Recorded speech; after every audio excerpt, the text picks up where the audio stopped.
यार मैनू बड़ी टेंशन है कि अगे तेरी मेहरबानी तो मेरा पुत्र है जा उधर जा मीठा पाओ। आदमी हमारे साथ पंगा नहीं लेता, हमें क्या लोड़ है पंगा लैन की। ये कहते कि मुल्क सुधरता नहीं, लै मैनू एक महीना दे देन इहदी मां दी रोड में एक टोआ नजर आ जाए ना तुहानू इत्थे तो कहीं जा घम्यारा जम के गुआई। अस्सलाम वालेकुम नाज़रीन, आपका मेज़बान रहमान आप सब लोगों की खिदमत में हाजिर है। मेरे साथ मौजूद हैं इस वक्त रांझा साहब। एक दिन का अगर इनको वज़ीर आज़म बना दिया जाए तो ये मुल्क की किस्मत बदल सकते हैं। आइए पूछते हैं इनसे कि ये इस मुल्क की किस्मत कैसे बदलेंगे। सारे जनती ने इमरान खान तो लागे सारे जनती है, इमरान खान कट के सारे जनती ने इमरान खान भी ते होर तरीका तो है 10 बंदे सही है बकाया अपनी मां जमे अगे गल कर नहीं। और 10% सही वाले केड़े ने जिन्हों का कोई जमीर जींदा बेचारा एक कुछ नहीं है। अब बांदर है उन्होंने सोटी विखाओ ਉਹਦਾ सोटी वाला हिसाब है 2 लाख का पाउडर पींदा 5 टाइम नमाज पढ़ता जो लिख के हो के बोलता है। मेरा मतलब है नवाज शरीफ और पीपल्स पार्टी सही कहते हैं। दोनों ही पीपल पार्टी मुस्लिम लीग दोनों सही है। तो नवाज शरीफ साहब फिर बाहर क्यों बैठे ने? वो हवा लैन गया इन्हें क्या सी जो पहले दिन बैठा इन्हें क्या कि सब कुछ मैं अपने मुल्क चो पैदा करूं ते कोई घर इन्हें नहीं छड्या सुक्का कि भी जरा बच गया होवे दिओ जी 2 लाख तो बड़े खाई पी जाते ते मसला जीदा अल्लाह दे दित्तिया पूरी पैंदी है। इत्थे कहंदे जी महंगाई हो गई, महंगाई हो गई केड़ा कहंदा बच्चे जम्मी जाओ 80 लाख का उन्होंने टैच दे जाओ। वो इमरान खान का गुना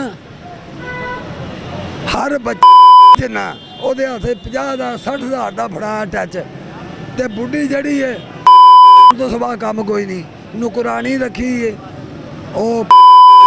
वाली मशीन सुकाउन वाली मशीन बुढ़ी को जिस मर्द ने अपनी बीवी के हत्थों की रोटी नहीं खानी वो मर्द नहीं खुश रहा। इत्थे हुण आ लागे उन्हें मुसाफरखाना बनाया ये गरीबां दे भले वास्ते, लेकिन गरीब भी एडे भैन नूं इत्थे 90 बंदियां चों 10 बंदे चौल लैण वाले बकाया चोर ने सारे।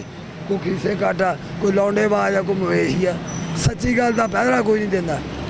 होर ओहदा बेचारे दा की गुनाह?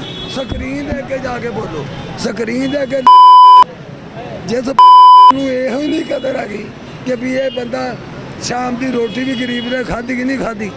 ये तो सदके जाइए दादा साहब दे जिन्हें भाग लाए आ। इत्थे चोर भी पलदे आ हर भी आ देगा आने दिन बुस्से चौल बनते हैं तो इंज आ इत्थे खड़े लैन ला के आ जा भी आ जा देग ताजी वो ताजी नहीं होंगी। सिर्फ चौल 19 बुरके होंगे 5 किलो 2.5 किलो चौल होंगे सिरे इंज चक कराने उन्हें कहा ठीक है जी मैं जो तेन कह के 20 देगा बन दे तू बुस्सियाँ बन देना सारी। आ पहले एक दिता सी ना देगा तुगा बंद हो गई सी दोबारा बहाल हुई 32 2 घंटे सारी दिहाड़ी चल जाती बच्चे तड़फते पे ने। अज 8 दिन हो गए वेले हैं रोटी चौल इतों खाने हैं सारी की कहिए तेन घर जाना मैं दादा साहब सगी सरबत का झंडा लाना बकरा एडा सारा वो खत्म दवाना 2 देगा हलीम दियाँ पकानियाँ मिर्च इन्नी पुरदी 70,000 रुपया सी वो माँ बीमार सी तो हस्पताल लग गए पैसे। नहीं वो सेहत कार्ड बन नहीं गया अब तो पैसे नहीं लगते। वो सानू के 5 पैसे नहीं दिते सेहत कार्ड बन गया फ्री है 10 लाख रुपए तक इलाज करा सकते हो। वो सिर्फ मोटी ने खाधे असं नहीं खाधे। नहीं तो फ्री कार्ड बनना भी नहीं शनाती कार्ड ढाओ ताड़ा इलाज फ्री वो कुछ भी नहीं है सब झूठ है। वो डॉक्टर दी मैं मां दे उत्थे बैठा जिस दिन ਉਹਦੇ भी टीका हो जिन्हों बुखार आ ਉਹਦੇ भी टीका हो हाथ नहीं लाना वो डॉक्टर सरगा लेंदा मरीज जड़ा इंज नब्ज फड़ के चेक करता उन्होंने पता लग जाता हकीम नूं कि बंदे दा पुर्जा खराब है। अब तो राशन कार्ड भी बन गए हैं कर्ज भी मिल रहा है फ्री बगैर सूद के। यार मैनू बड़ी टेंशन है कि अगे तेरी मेहरबानी तो मेरा पुत्र है जा उधर जा मीठा पाओ।